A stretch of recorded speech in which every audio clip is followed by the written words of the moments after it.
I knew that I was alone. If I had to survive, I'll have to do what the Widiku man says. If you want to survive a tiger you have annoyed, you have to climb on that tiger's back, bite its neck, and remain there, and the tiger runs with you until it tires out and dies, because there's no way you can jump down. You jump down, you'll be taken up by the tiger. 1,000 miles is a long, long ways away. More than 18 wheels can travel in a day. That means I'm more than a day away from you. I wish there was some place in between that we could go to. 1,000 miles is a long, long way to go. But now I think it could be possible, so I might see you tomorrow. But I sure will. And I will start by asking you to give us a background to the new social order. What brought about the new social order? The new social order was the first shot actually in the ongoing Ambazonian liberation struggle. It came about as a result of what happened in 1984.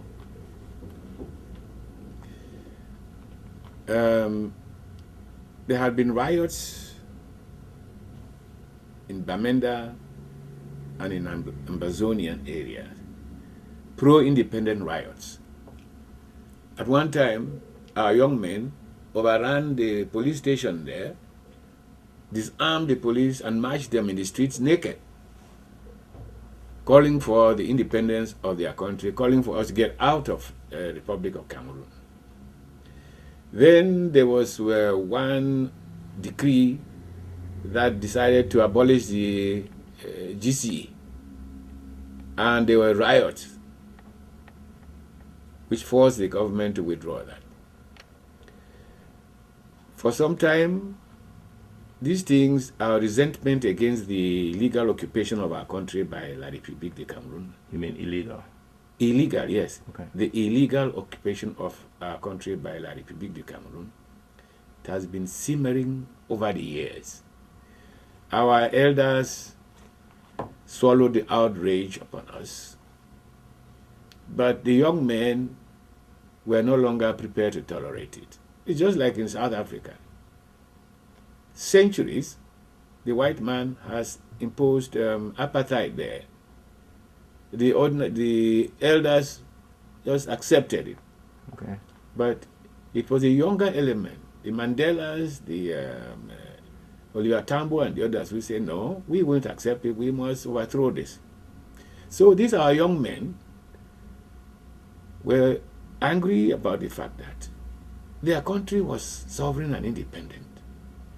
Now, they are being ruled by governors appointed by decree of Yaoundé. So, this rioting kept going on. And, you see, God has a mysterious way of getting one to do his will.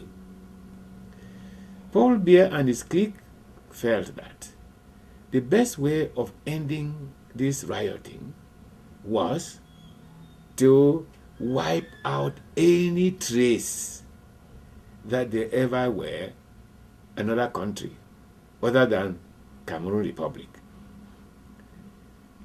So they enacted law number 84/01 of the United Republic of Cameroon. That law, the effect of it was not what they intended. They wanted to wipe out the history of Ambazonia. Okay. But, as he said, God has a mysterious way. God had decided that this was opportunity to reinvent, to revitalize, to bring back Amazonia. And he got these people to pass a law thinking that they were wiping it away, only to find out that the black and white of interpreting that law means the United Republic of Cameroon is extinct, and it means the union of the two countries that formed United the Republic of Cameroon has been dissolved, and once that union is dissolved, the two countries that formed it become free. And that is why La République de Cameroon, which was no longer existing, came back into force. Ipso jure, automatically, without any need for anybody saying anything, the British Southern Cameroon came back into force with its constitution. How did the two countries come together, by the way? The two countries came together by a fraud of the British. I'll tell you how it happened. We got self-government in 1958. Southern Cameroon had self-government. British Southern Cameroon. We had established a modern democracy, parliamentary democracy in our country. And an upper house of traditional rulers called House of Chiefs, an elected House of Assembly, and a government headed by a prime minister. Now, in 1960, Southern Cameroon became independent with the promulgation of the Southern Cameroon Constitution Order in Council. Coincidentally, I'm seeing a copy of it in your place here. This is the Southern Cameroon Constitution Order in Council. It was launched, it came into effect on the 1st of October 1960. The same day, the Nigerian Constitution Order in Council launched Nigeria onto independence. But then the British withdrew from Nigeria, but held tight to British Southern Cameroon. Okay. We didn't know why. It's only 30 years after. From the archives, the classified documents that were now declassified, that I found from British archives, that the reason is clearly stated there, that independence for this Southern Cameroon will put Southern Cameroon in a position to build international relationship and diplomatic ties with other countries, including Ghana under Nkrumah and the Soviets. With Nkrumah had set up what the Macmillan called a wind of change, which was blowing through Africa, inciting Africans to get up and to rise against colonialism. Lumumba, Mugabe, Mandela, all these people went to Ghana, got baptism of liberation, and went home and swore to die. Now, Ghana at that time was the home of the UPC, who had been banned from Cameroon. And UPC had been an ally with KNDP, which was the ruling party of Amazonia at the time of 1960. So there was this rapport built between Ghana and our country, and the British saw it that this was going to be easy for Nkrumah to influence our country to adopt the anti-imperialist stance which Nkrumah had taken up. Who were the UPCs? What? UPC was Union de Population de Cameroun. These were francophones. These were people from La République de Cameroun who were fighting to overthrow Ahidjo. In fact, they started fighting for independence of their country You see, there are people who keep saying that UPC wanted unification. If they wanted unification, they wouldn't be talking UPC. It would have been UPK. It's only parties from our side which were talking using K, because most of those parties. You mean K for Cameroon? Cameroon, with Cameroon, that is the German, which meant the whole place. Now, these people who were motivating this K were the refugees from French Cameroon who had run away from Jokmasi forced labor and came and settled in our country. Now, these people felt that if the two countries were united, their ancestral homes and their now new adopted homes would be easy for them to go without any barriers. So, in fact, the first political party that was formed in Southern Cameroon was Cameroon United National Congress, CUNK, Conk.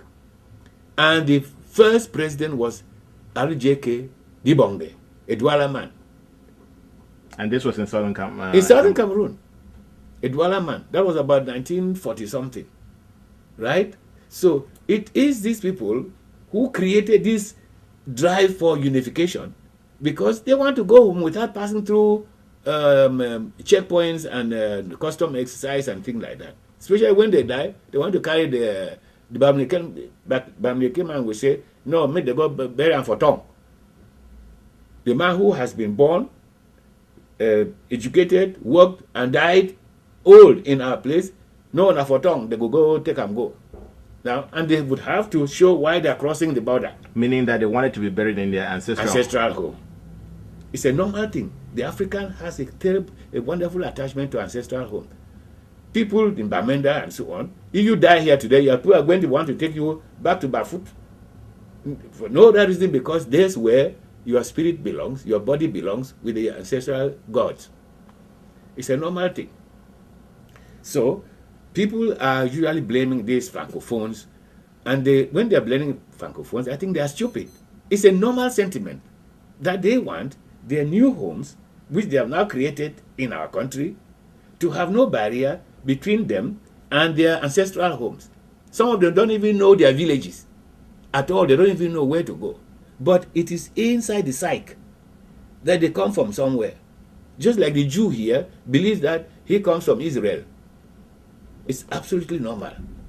The unfortunate thing is that when we are talking about bringing things to normality, they look at it as a matter of that it's creating, for them, the unity between our country and their ancestral home must be that of Jonas and the whale. They must swallow us.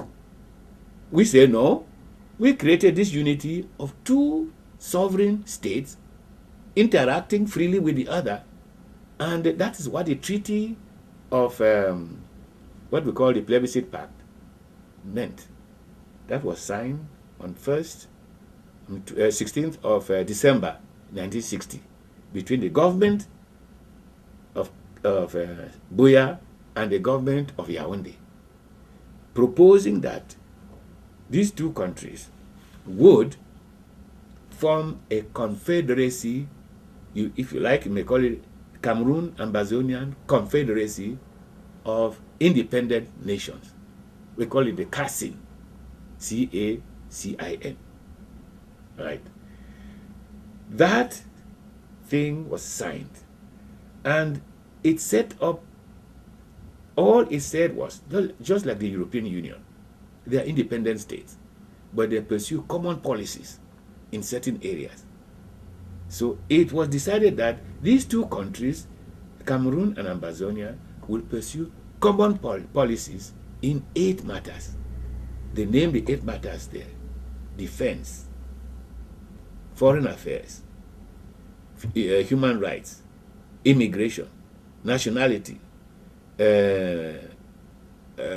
post and telecommunication. I think the other one is higher education, and the 8th was federal budget. So each one retains its army, you retain your air force, you retain your navy, you have your customs and excise, you have your currency. Just like in Europe, everyone has his currency. Britain has a different currency. They are now, the European people have now invented the euro, but Britain has a different currency. There are other countries inside Europe, in the European Union, who persist in keeping their currencies, but they have a parity with the euro.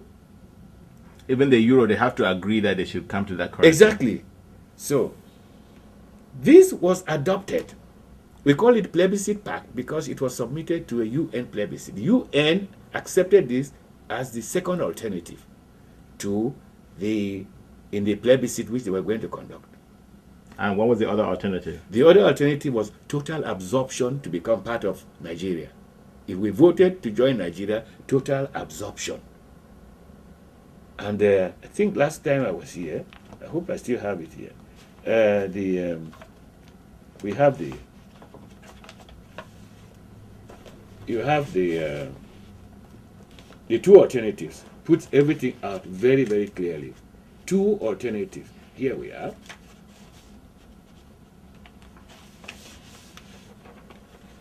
This is the two alternatives. This is the two alternatives. Now, look at what we were to lose if we went to Nigeria. Look at what we were to lose if we went to Nigeria. If we join Nigeria,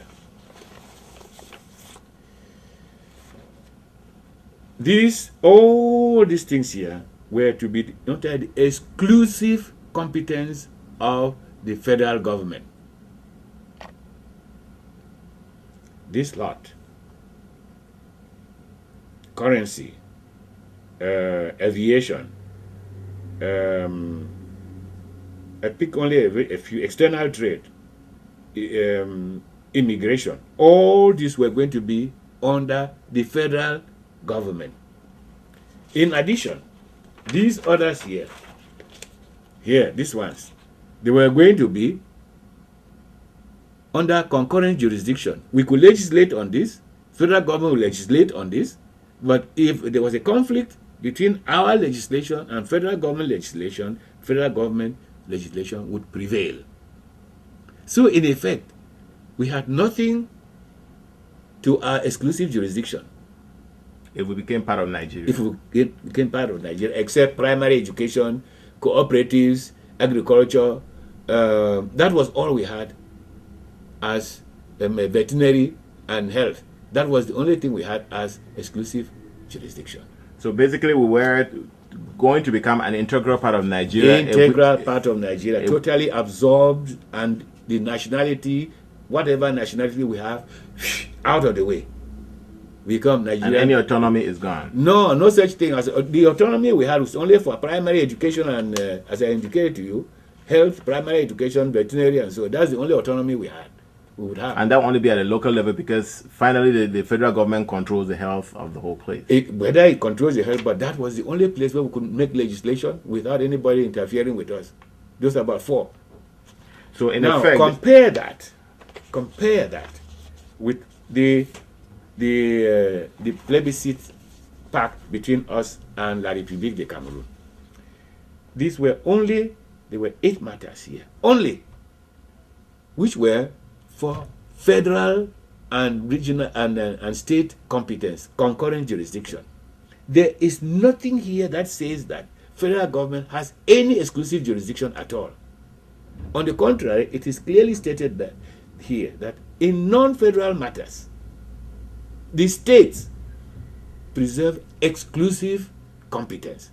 Is written there, which means that outside these 8, the federal authority have no hand, no role to play in whatever we do, whatever La République de Cameroon does.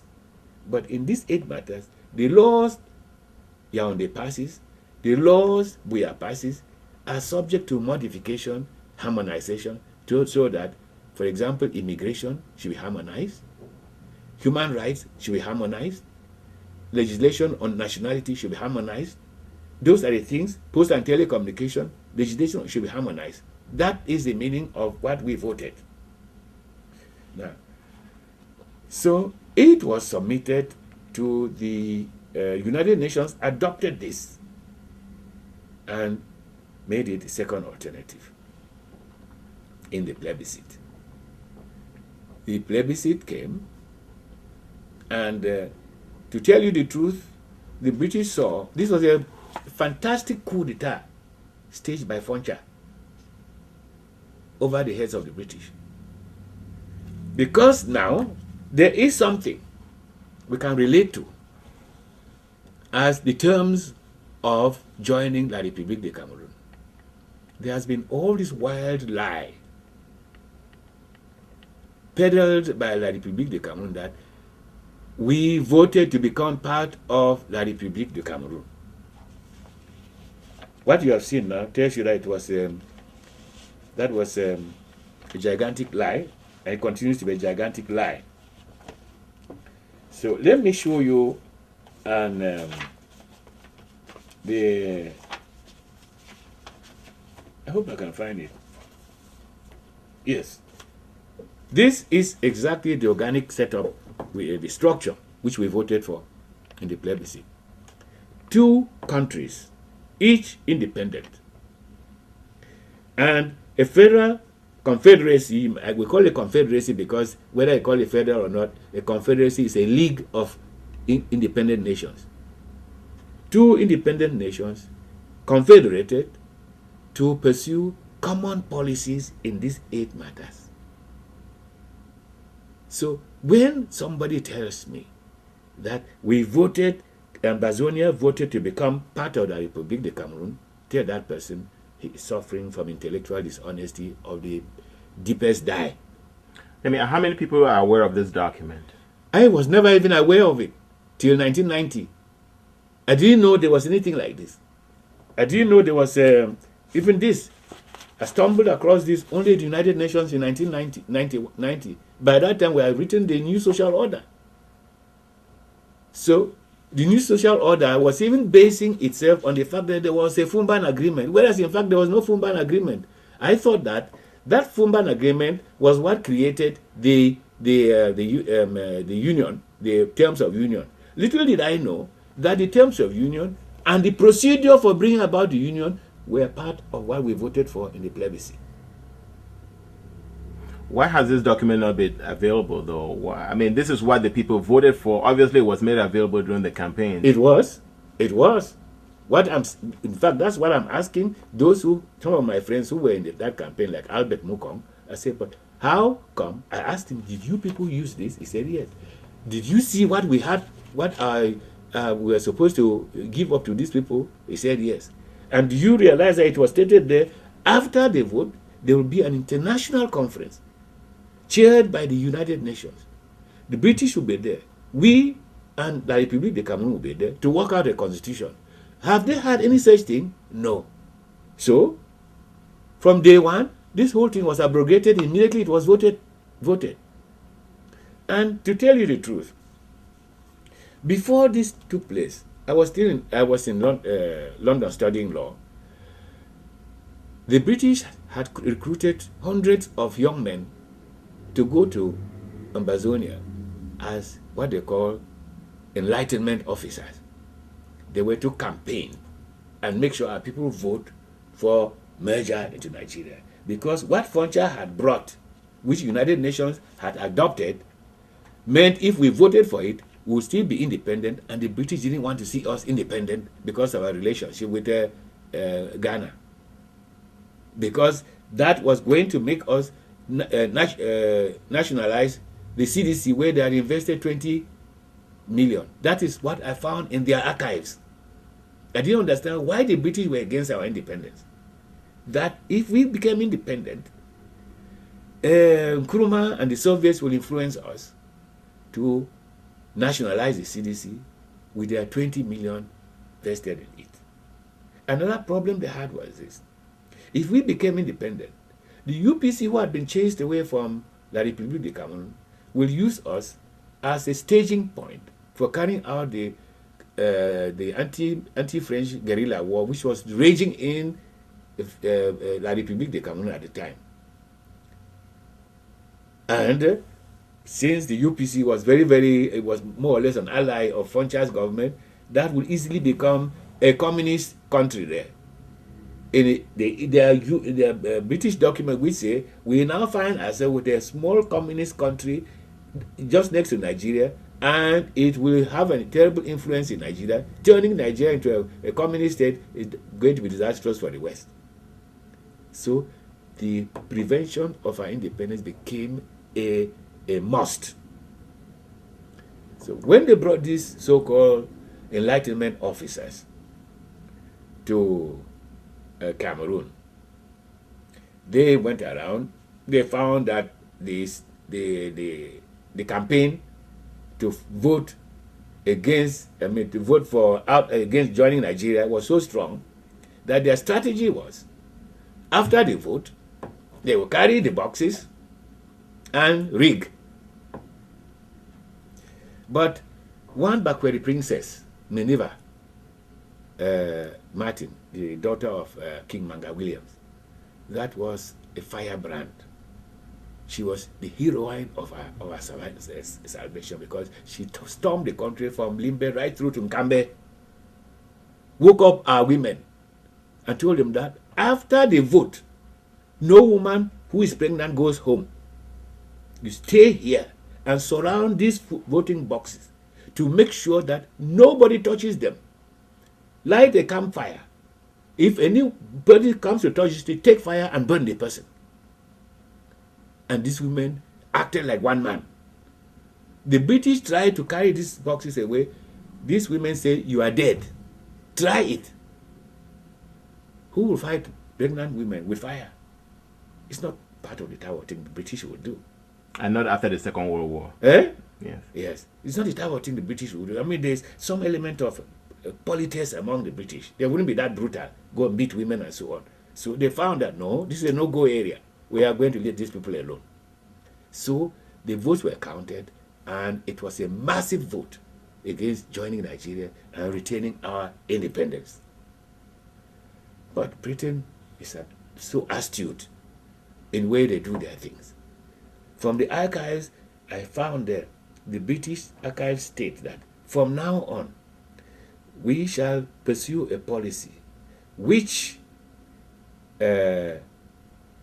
maximizes the United Nations role as a cover for our United Kingdom government strategy, but without permitting the United Nations to have any direct contact with our country. With Ambazonia. With Ambazonia. This was in black and white. So they got the United Nations to say, well, go and implement what the people have voted for, give it to them. Yes, we will do it. That's what the British said. But what did they do? Implementing that means this problem.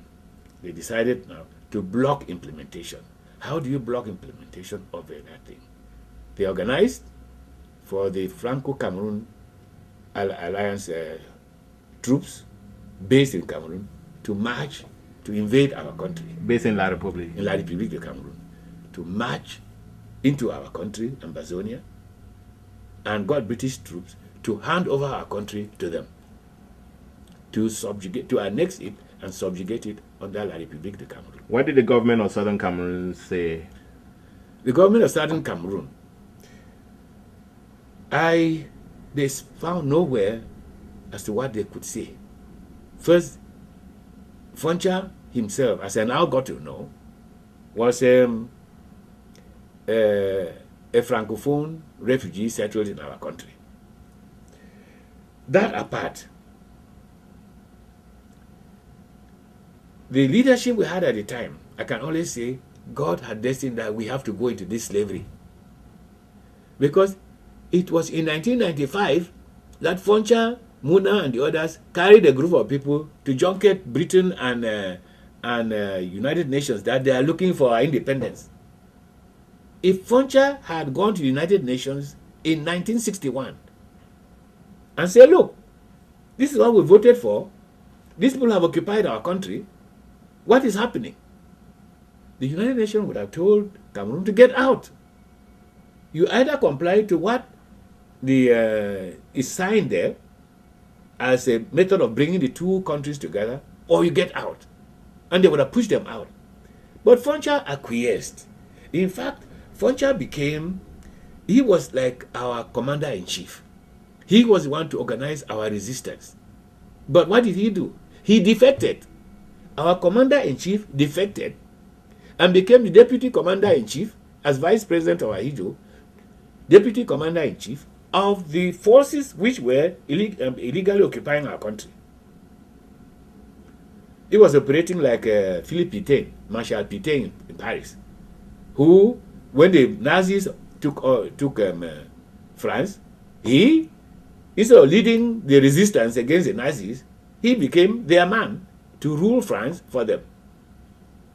I think you understand. Now, so the pattern is looking here exactly like the situation in which we are. It was a French refugee, Charles de Gaulle, who was in London, who then now proclaimed himself the president of Free France. And the international community recognized him. They were signing, all the alliance were signed between de Gaulle, the United States, and these people. It is de Gaulle's signature that now committed France. And I need to stress this because there are some people who say, in a revolution where you want to, you must go and have democratic election as to who should be the president of that country. Who made de Gaulle the president? And that question, that is coming because of your declaration of being the president of Amazonia. When you see that, it is coming from Paul Biya's agents. It is coming from Paul Biya's agents. What about de Gaulle? How about Kabila? Who has elected Kabila? But he is there. The Western powers have recognized him. This is a revolution. When you see those people asking from Dinka, who has made him so and so, those are people talking the master's voice, Paul Biya's voice. And usually our people, not one francophone has ever challenged that, because they know in a revolution there has to be a human head of a country which has a government in exile. Now, so that was a diversion, but it was to bring about some of this rubbish where these saboteurs who are within us, these agents, agents provocateurs, whom Paul Biya has paid to come and harass this movement, but they're failing every inch of the way because none of them has produced anything better. I want us to go. I'm going to take you back one step. Now, you were telling me about you asked me to tell how we came to this 1984. 1984. Yes. And you went back and you explained about the two alternatives and all that. But I want to take you back just one step before we come back and explain 1984. All right. Now, the UN trusteeship agreement does not call on a plebiscite. Mm-hmm. How did the people of Southern Cameroon suddenly find themselves with a plebiscite? They really shouldn't have been a plebiscite. Well, this was one of some of the maneuvers which the British were using. If there was no plebiscite, they wouldn't have been. They would not have had opportunity to try to force us to get into Nigeria. They created the same situation in Togo, British Togoland. The trusteeship agreement says you lead the people to self-government or independence. But of course, there's a place there according to the wishes of the people. Now, that is a clash. They say they must get the people to demonstrate their wish. So, they ask United Nations, come and ask what is the wishes of the people. And our own, we provoked it ourselves. Because Dr. Ndeli, who led us out of Nigeria to come and create our own country, was tuned by his wife, who was a Nigerian, to make a U-turn and say, no, we should get back to Nigeria. This is the influence of a wife. Ndeli now was there now against our continued existence without Nigeria. And yet he is the one who organized to break us out of Nigeria. So this conflict as to where we should be became an issue, and the British cashed on it. There are people who want to go back to Nigeria, and the others who say they want to be independent. But then they invented, in 1958, their statement to the United Nations was that Southern Cameroon was ripe for independence. And because it is being ruled from Nigeria, there will have to be they have to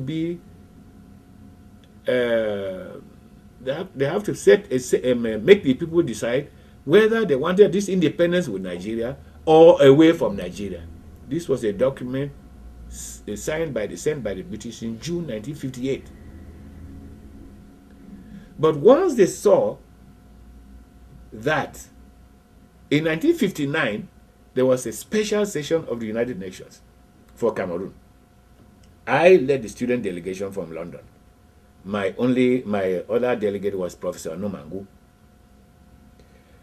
And there, the African bloc succeeded in getting Ndeli and Foncha to sign a document saying, because the British had insisted that there should be two plebiscites, one to ask us whether we wanted to leave Nigeria or not. And if we agree that we're going to leave Nigeria, then another plebiscite, whether we want to be unified with the Republic of Cameroon or to stay by ourselves or to join Nigeria. Can you imagine? All that was to make sure that they churn us until somewhere they have a small majority for joining Nigeria. Now, but this woman stole a match, Mrs. Angie Brooks of Liberia. She was the chairperson of the African bloc. They got these two people to sign that there's no need conducting a plebiscite about whether we should leave Nigeria or not. We have declared today that we have left Nigeria. You see what unity can bring? Once these signatures of Foncha and the leader of opposition were on the table at the UN cancelled everything the British were saying about an election as to whether you're coming out of Nigeria or not. If they had signed another one, that there is no need for a plebiscite to go to Nigeria or the Republic of Cameroon, we would have got our independence. Foncha was asked, when is it you want trusteeship to be terminated? That is to say, when do you want independence? Foncha said, oh, we want the British to stay on for a short time. That is what brought a clash between the Students' Union and Foncha. They asked him, how short? How many days? How many weeks? How many months? How many years? Oh, a short time. What short time? What are you talking about, short time? The African bloc that linked up with the Arab bloc and the others, they were so ashamed that this was an African leader who comes and insists on perpetuating colonialism. This was the biggest disgrace we ever had internationally, insisting that colonialism should continue, whereas the UN was out to decolonize Africa. So this is the type of leadership we've had from day one, especially headed by Foncha. So when this thing took place, as you were asking, why did they not do something about it? Best thing is to ask the man, but he's dead now. Why didn't you go to the United Nations and say, what have you done? You asked us to vote for one thing, and you allow another country to come and occupy us. They didn't. So that is why we went there. And that's why we stayed there till the only time anybody ever tried to do anything about it was Augustin Ngomjua. What did he do? Ngomjua became prime minister. That was the first indigenous Ambazonian to become prime minister. John Ngomjua was proud native of Ambazonia. He hated this idea of us being ruled from anywhere other than from ourselves. And when he became prime minister, he set about organizing our breaking away. He appointed Nanga to import arms, gave Nanga contracts, spend the profit in bringing in arms. He appointed one Peter Ndifo as they want to organize whatever was going to be, because we had what they call mobile wing. That was our police. That, in fact, that was an army. It was trained by Colonel Valentine, British, a crack force. So, the information leaked. Information leaked through, and then Peter Defoe was arrested by Captain Mbu. Yes, Bob Mbu, and being prosecuted for subversive or planning whatever they said it was. But there was no trace of evidence, and the military tribunal acquitted Peter Defoe. But Mbu, that is typical of us. If you see an Anglophone being dug into his grave alive, there is an Anglophone behind it. Mbu went to Yaoundé and got permission to come and rearrest Peter Defoe and just lock him up. So when that information got to Bia, to Joa summoned a war council,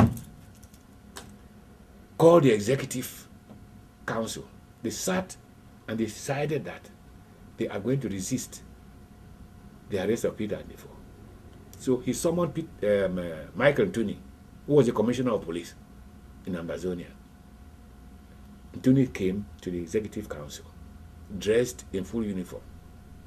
In a very solemn manner, Ngomjua told him, Michael Ntuni, commissioner of police for West Cameroon, you shall resist the arrest of Peter Defoe to the last drop of West Cameroon blood. Have you heard me? He said, yes, out. This man greeted and went out. I told him to bring Peter Defoe to come and live with him inside the Prime Minister's lodge.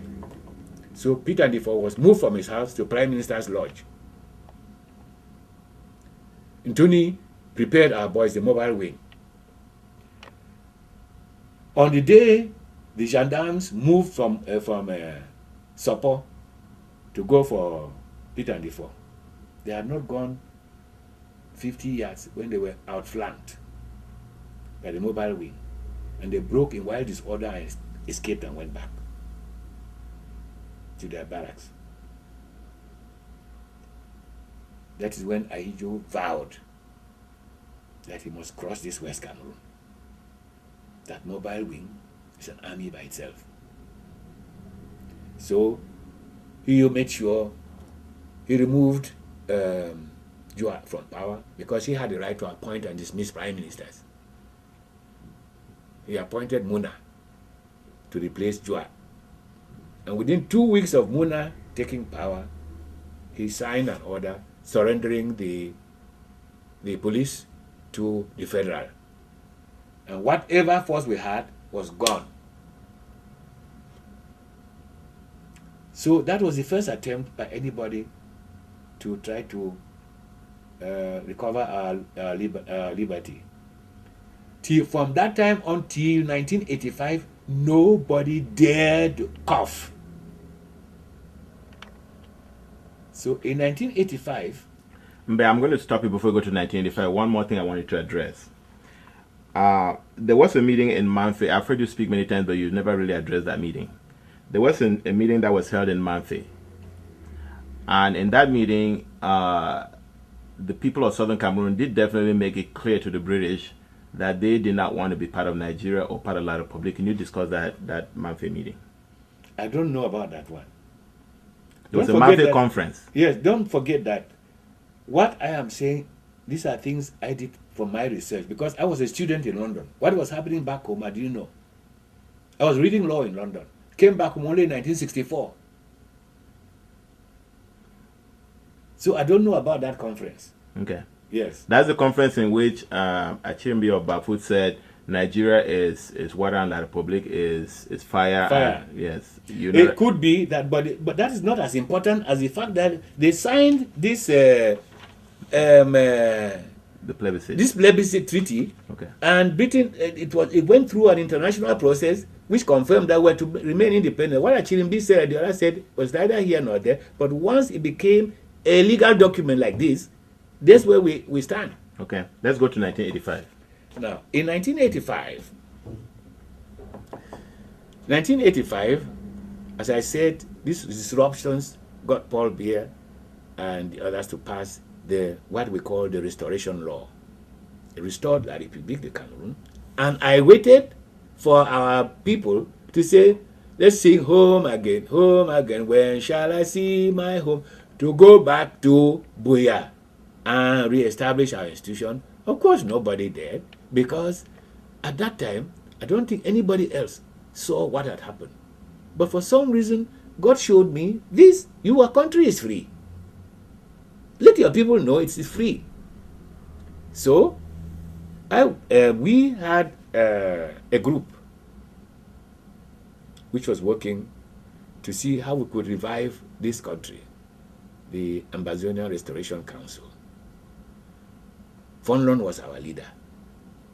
So we sat down to put up a document that this CNU Congress in Bamenda, we should stage a coup right inside there, transform that Congress into a constitutional conference to bring back legality, because we have been illegal from 1st of October till today. Illegality from beginning to the end, lawlessness from beginning to the end, lies and falsehood. That's all that is there. Now, let me before you come. So from 1961 to 1972 were federal.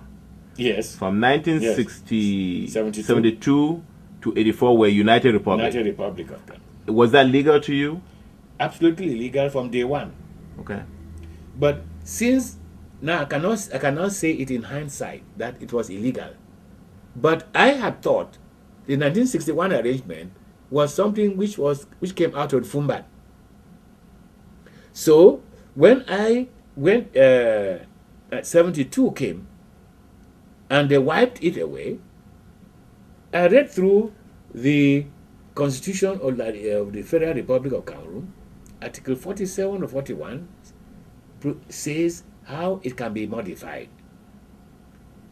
That federal constitution can only be modified by a majority vote of both countries, both states.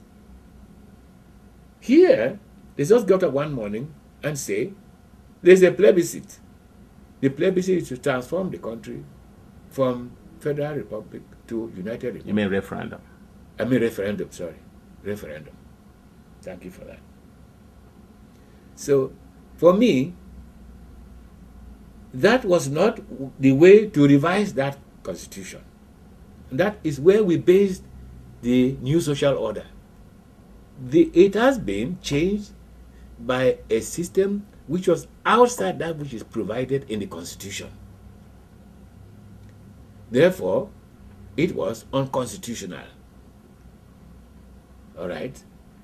But who cared? They had created the United Republic of Cameroon. And people went out, we.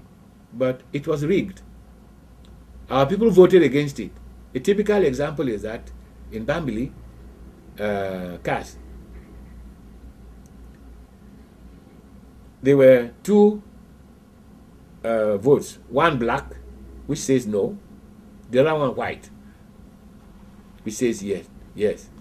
When they came to collect the vote from that area, it was all black votes. The white ones were all on the floor there. Yet the result from Bambili was 100% in favor.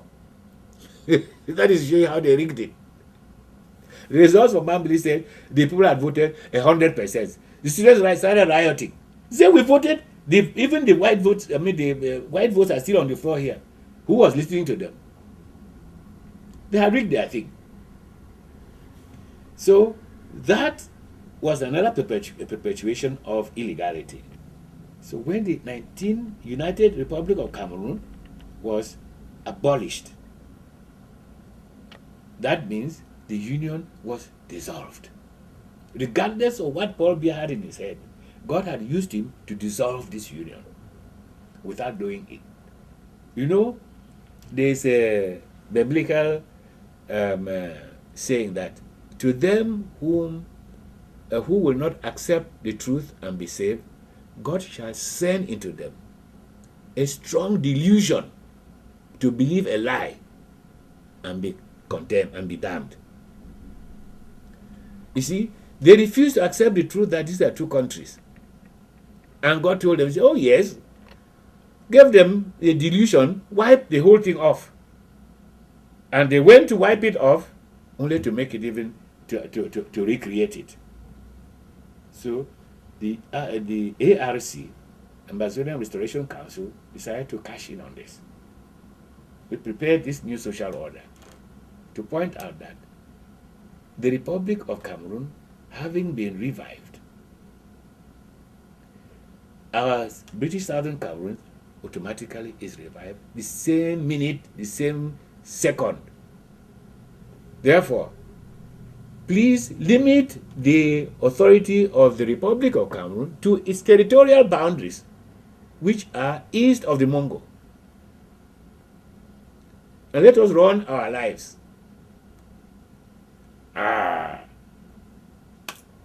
They didn't arrest me. We took it. We're going to do it. We're going to launch it in the Bamenda Congress. Unfortunately, we are suspected that they wouldn't let me go in because of the way it was very legalistic. Fondon said, no, let's be realistic. Much as I don't mind being the leader, this is a constitutional and legal fight. The person we should put forward as our leader should be a lawyer to carry out this thing so that anywhere they ask him to explain, he can explain without having to do a reference. So, Dinka, you be our leader. That is how I came to be the spearhead of this. And that's why my signature appears on that thing. All right. So, but I had my own hunch that I would never be allowed in there.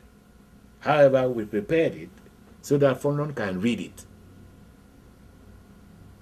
And other people will pick it up from there. So before the Congress met on the 21st of March 1985, we met and Fondon told me, please distribute this thing to the Anglophones. I distributed to MPs and so on. And they saw the thing, said, that is it. And had consulted with our military in the military. I had gone to Semenge, gone to Ngangso, consulted with all these people. So we are walking into an explosion. If we don't do these things now and sort it out, it's going to come upon us like mad. And all of them were agreed. When I was in my house in Bamenda, Semenge sent Anago there to come and collect about 10 copies. They were in Bamenda during the Congress. Semenge is the chief of the armed forces. The commander of the army. Yes, of the army. So, there was nothing anybody saw wrong about trying to get back to legality. This is all we were asking for, get back to legality. So, when Fondon refused to read that thing, Fondon was the first person to speak after Bia. And after Bia had spoken, there was an adjournment. People went for lunch. And when they came back, the first person to talk was Fondon. That was the first time television came to Cameroon. And we were able to figure out what was happening. Fondon got up, instead of reading the new social order, and people had picked, Anglophones had got their copies, they were waiting. What did he do? He went out on a litany of praise for Bia. Until it came to a point where he felt so ashamed that he decided to talk now in Latin. Knowing that Paul Bia will hear him, nobody else will hear him because Paul Bia is an ex-seminarian. So, this was the first sabotage of the Amazonian Restoration Council. Thereafter, I knew that I was alone. If I had to survive, I'll have to do what the Widikum man says, If you want to survive a tiger you have annoyed, you have to climb on that tiger's back, bite its neck, and remain there, and tiger runs with you until it tires out and dies, because there's no way you can jump down. You jump down, you'll be taken up by the tiger. So I now prepared the defuse the time bomb. I prepared the defuse the time bomb. It had two purposes. One purpose was to divide the armed forces and the gendarmes between Anglophones and Francophones. I told the Anglophones there's going to be a problem, and they will ask to shoot their brothers. And they will find it difficult to shoot their brothers. They're going to turn around and shoot their colleagues in armed force in the uniform. The best thing is this thing be done quietly now. We get back to legality. Now I phoned Semenge. Say, look, please, I have a document for the Etat Major, but I wouldn't want to deliver it to you except in the presence of the Etat Major. What's the Etat Major? That is the chiefs of staff, chiefs of army staff. Because if I give it to you and you take it to them, they will say you and I worked it out together. They are always looking for how to accuse somebody and getting out of his job and how to take the rivalry between them. So please convene your Etat Major, and I will come there and deliver this document there. If you would like me to sit down there and explain it to you, I will explain it. But if you don't want, but let it be delivered there and then. Semenge told me he was going to London with the president. When he comes back, he will let me know. I said, all right. I myself had planned to go to London to see my son there. So I went to London. He too went to London. When I came back from London, we held a little meeting in Dr. Yongbang's place to plan how we are going to react to this defuse the time bomb. Little did I realize that the copy I left with Yongbang was now in the hands of the authorities. He gave it to them? Well, it was in his hands, but it's now in the hands of the authorities. I cannot say how it got there. It could only be from him. So we held a meeting. A few of us were in a meeting. I can't remember the people in the meeting, but some of them are back home. I have no need to mention them. People like Feko. Feko is been arrested and locked up so many times, so I don't mind mentioning his name. There was Professor Ngo, but he's now dead. Lawyer Atut. So we held a meeting there about what we were supposed to do to bring about this thing. We're still having a brainstorming, so which is the best way to get our country free. I left, went to Bamenda, and the following day I was arrested. And they searched. The miracle of it was that the bulk of this defuse the time bomb were inside my room, on my bed. When these people came to search me, Dennis Nukuna was one who led the gang. And there were 2 trucks full of helmeted police armed. I said, what is happening? He said, they will come to search you. I said, search for what? He said, we have to search you for some things we need. We're finding from you. I said, all right. Where do you want to search? They went straight into my bedroom. There were other people searching every place there, but they had to search when I was there. I searched them myself. I said, if you only tell me what you want, I will give it to you. They said, no, we'll find it ourselves. They went through, they carried all types of books. For example, they saw this one, the Rise and the Fall of the First Reich. They carried it. Things which had no relevance to what they were looking for. And they left without seeing the things that were piled up there. I don't know how they didn't see it, but it's God who just blinded them. One of them who sat next to the bed, I thought he was going to see. In fact, I didn't know that what they were looking for. I thought they had seen it. And they were not interested in it because that's not what they were looking for. It was later on when I was being prosecuted that I was being queried over that document. I remember I was asked, who wrote this? I said, you see the signature there? I said, yes. I said, that's my signature. Who wrote this, meaning that address to the time major? Was it a... It was, yes, to the time major. Okay. Defuse the time bomb. Okay. Who wrote this? I said, it was me. And you can see my signature. See the other one, the same signature. To whom did you give? I said, seriously speaking, I had not yet distributed it. But now that it has been distributed, that is a work of God, and I assume responsibility for its distribution. The Anglophones on the panel were so furious.